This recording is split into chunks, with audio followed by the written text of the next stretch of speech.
I really want to dive more into Hypercycle. I'm still trying to figure this out myself, specifically, how Hydra, would interact with Hypercycle.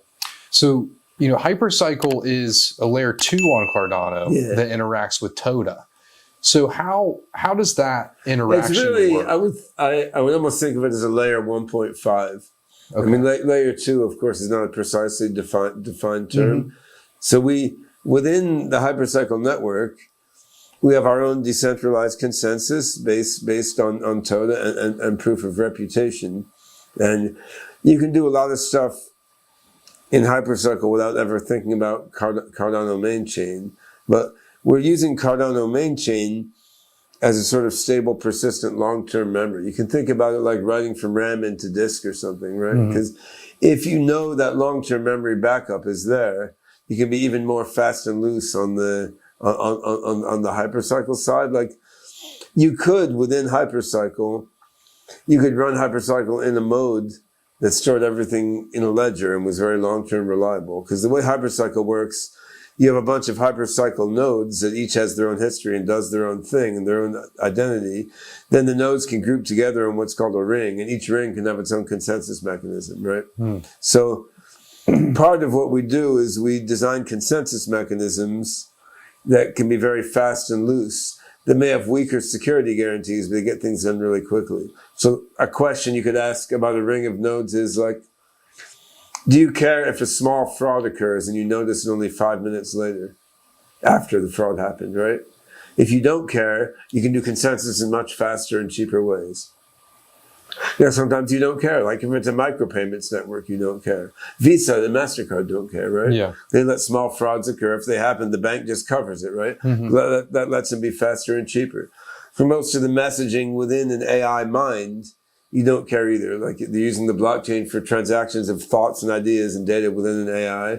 If someone hacks in there and there's some bullshit thoughts and ideas going on, you notice that 5 minutes later, okay, you have to roll back and undo some thinking the AI did. It's not the end of the world, right? So if you have a situation like that in Hypercycle, you can use a faster and looser consensus mechanism, which will let things be very cheap and scalable. Now, if you're sending $1 trillion, you don't want a fast and loose consensus mechanism, right? So then you could build within Hypercycle a very, very certain, secure, and sophisticated consensus mechanism.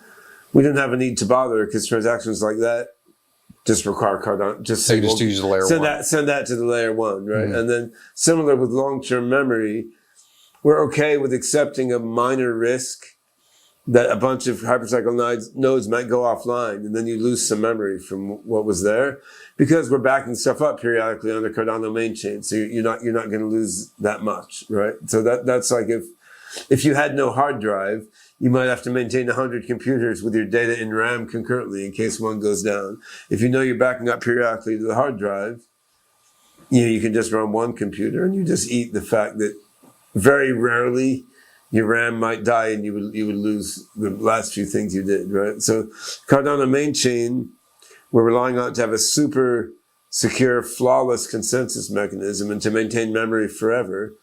Because it has those properties, it's slower and more expensive than Hypercycle is, right? So that's we're sort of viewing Cardano as the absolutely guaranteed and the eternal long-term memory layer for Hypercycle, and then the fast and loose processing gets done within Hypercycle. And Hydra is what lets you have a clean interfacing between those two things where you can share state.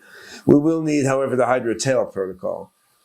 And Hydra head protocol, under active development, not that far from being done. I mean, it needs a little more development, a bunch of debugging and testing and so forth. Hydra tail protocol is mostly in the design phase now. And we may end up building a customized Hydra tail protocol just for Hypercycle, which then might be, but sort of like the converter, right? We built the converter for us, but others in the end can fork and use it. Yeah. If we build a customized Hydra tail protocol for SingularityNET, then, I mean, in the end, it may be, it may be usable by others. Because Hydra head protocol is for nodes that are powerful computers that are online all the time. And in Hypercycle, we'll have some nodes like that, but we may have some that are much weaker and that are offline much of the time. and we still want them to be able to coordinate their polluted smart contracts with those running on main chain. For that, you need Hydra tail. So like that, the NewNet spin-off of SingularityNet that did a token sale last fall and is now in the process also of porting to Cardano.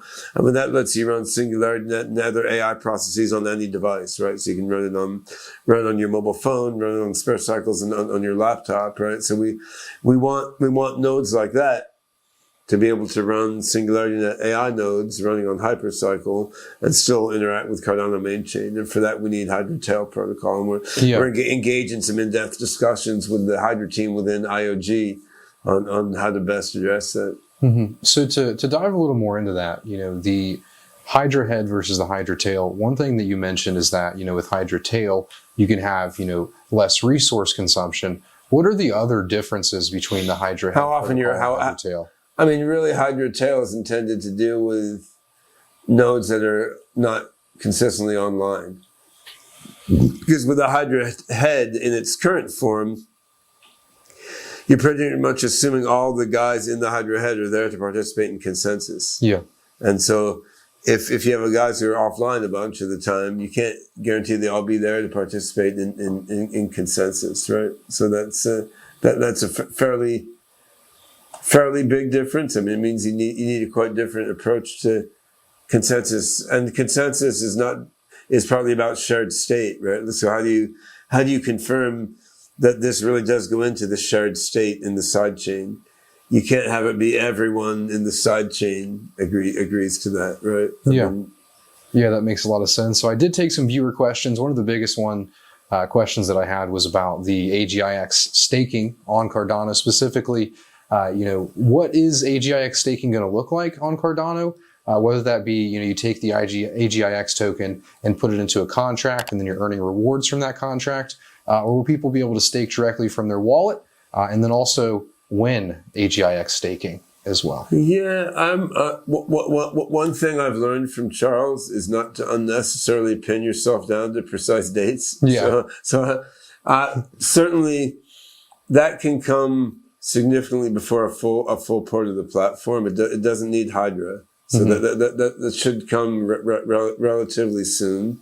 And yeah, we've been thinking about giving some interesting rewards for staking. So maybe not just giving tokens as reward, but giving some derivatives built off AGIX ADA as rewards, and so to sort of use staking to seed altcoin Cardano native asset derivative ecosystem, which can then play into some of the AI DeFi stuff we're doing with Singularity DAO. So I mean, I've been engaged with it from that standpoint, like playing with some simulations of how will the ecosystem work with options of various sorts given among the staking rewards. I think while derivatives and options are used in an abusive way in Wall Street, many times they also do have a valid function for stabilizing a tokenomic ecosystem.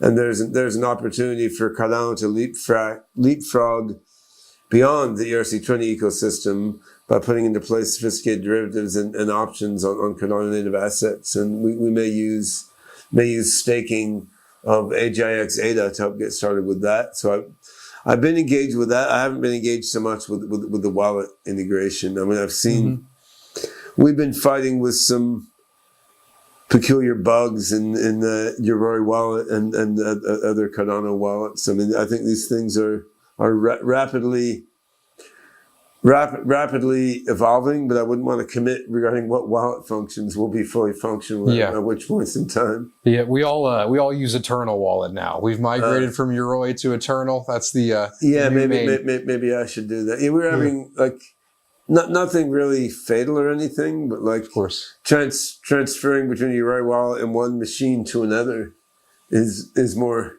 complicated than it needs to be, right? Yeah. Whereas what we need, of course, is for Cardano to be 10 times easier than using the Ethereum ecosystem, and I think we can get there. We can get there within a year or so. I mean, the functional programming framework gives you the basis to make things much easier and simpler to use than MetaMask and so forth. But clearly the Yeah, usability still needs some work.